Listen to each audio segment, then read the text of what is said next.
Welcome to Meter and Melody. I'm Maryann Manelski. Meter and melody is about looking past the riffs and hooks that we love to find the architecture in the lyric. The meters, the stresses, the imagery and rhymes, all the choices that a writer makes that lead to structures which create a song that sits inside you long after it's over. Last time we looked at the anthem Shake It Out by Florence and the Machine. Today we're taking the measure of Smells Like Teen Spirit, written by Kurt Cobain.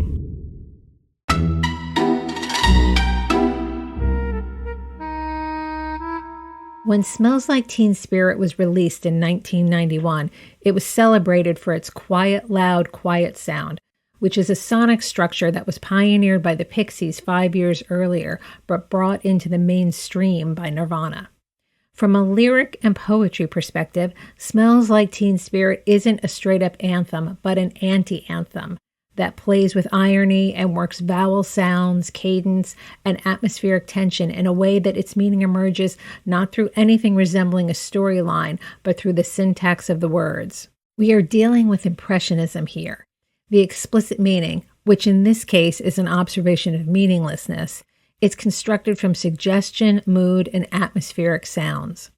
One of the ways this was done is that Kurt Cobain, like David Bowie before him, experimented with the cut-up technique of writer William Burroughs, which involved cutting up finished text and randomly rearranging the pieces to create new meaning. Both Bowie and Cobain adapted Burroughs' ideas in their own ways, though Kurt worked psychologically in his notebooks rather than literally taking scissors to paper. The result is impressionism made from the use of contradictions and absurdisms. The lyric is loaded with vowel rhymes, and later words with contrast between hard consonants and soft vowels, as we will see. Here in the first verse, you can see the internal vowel rhymes along with Kurt's use of contradiction and absurdity. Load up on guns, bring your friends, fun to lose, to pretend she's overboard, self-assured,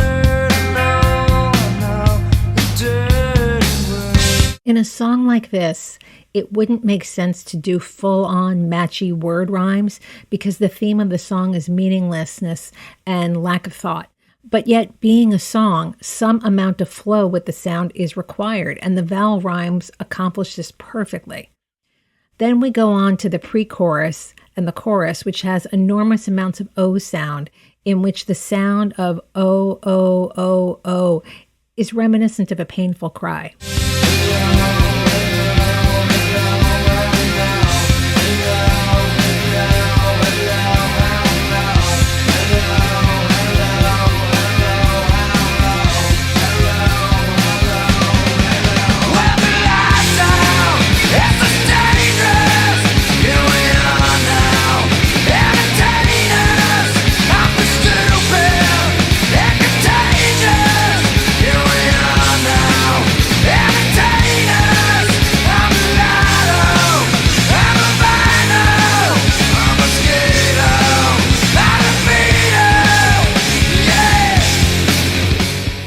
We've got the O sound in every word of the pre-chorus, and then also coming in on the back end of the chorus, clashing with those hard consonants in mulatto, albino, mosquito, libido. But what is really great in this chorus is that it is not only the vowel rhyming, it's the use of the end us sound in the first four lines. With the lights out, it's less dangerous. Here we are now, entertain us. I feel stupid and contagious. Here we are now, entertain us. This is a writer speaking to his own generation, and he is talking about us and to us, and he's repeating the us sound. I think it's great. It could have been an unconscious thing in the writing, but I love it. In the second verse, Kurt uses contradiction and absurdity further to weaponize some paradox, which leaves us with a little bit of a tone of bitter irony. I'm worse than what I do best for this gift of being best.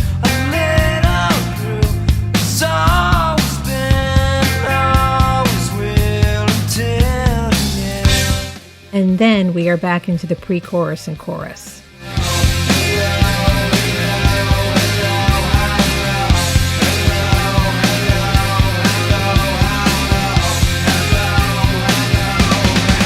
Well, the lights out.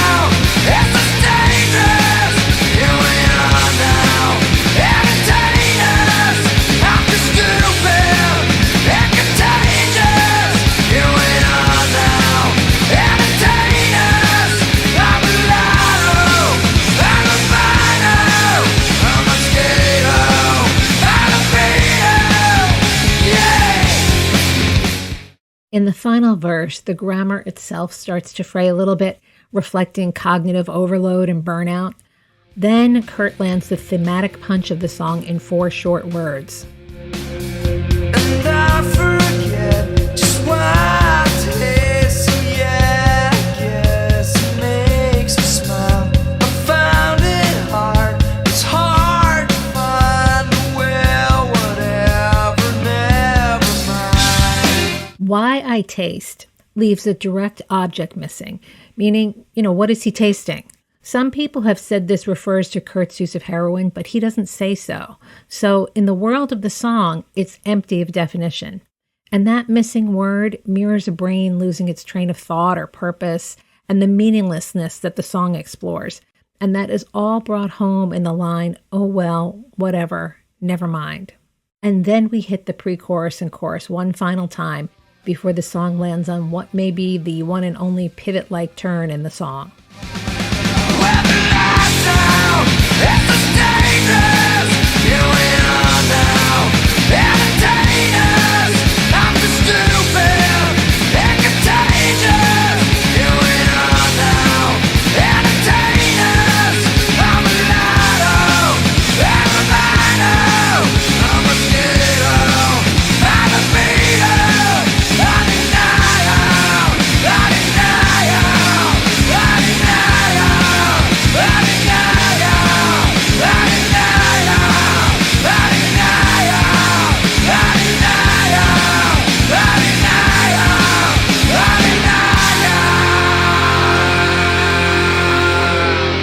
The song ends by repeating a single phrase 9 times, a denial.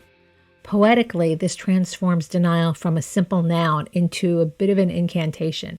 And by the 9th iteration, the literal meaning of denial dissolves and it becomes a raw, guttural texture.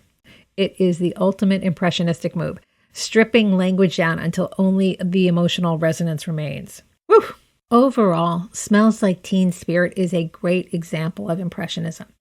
Kurt never uses descriptive words like pointless, senseless, empty, or devoid, but explicitly shows us meaninglessness. And I love that about this song. Even though it's a dark lyric and a dark theme, he accomplishes the poetry of showing, not telling. And it's quite a trick to illustrate emptiness. It's intense, but hey. Or, now, consider looking at what's in progress in your notebook. Does Smells Like Teen Spirit inspire you to play with impressionism or do a cut-up of one of your lyrics? Or maybe you want to add some contradictions, absurdity, or irony to a song? Or do you just want to look at a lyric through the lens of sonic sounds and rework your vowel sounds? I'm Maryann Manelski, and you can find links to all my work at maryannmanelski.com. Now go write your best lyric ever, and I'll see you next time in the lab.